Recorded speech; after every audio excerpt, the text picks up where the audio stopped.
page 7.19, the yellow box where it says same name, different powers.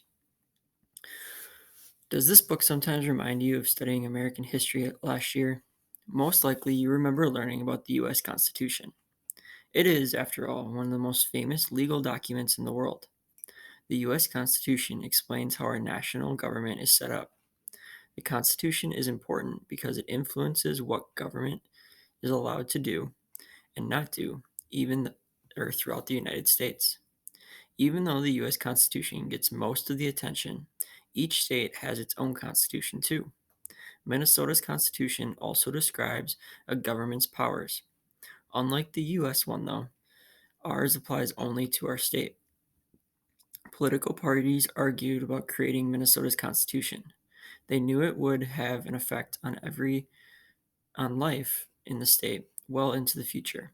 Yes, this document affects your life today. Imagine not having state boundaries.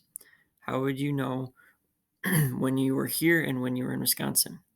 Then and now, every law passed in Minnesota must follow the rules set up in the state constitution.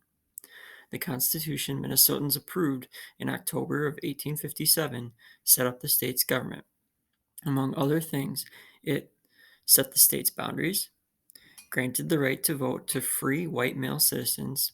Later changes gave voting rights to African Americans, women, Native Americans, and other people. Divided state power among three branches. Those are the legislative branch, headed by a state legislature, including a House of Representatives and a Senate, the executive branch, headed by the governor, and the judicial branch, headed by the state Supreme Court. Go ahead now and answer the questions on slide 8 in the blue box.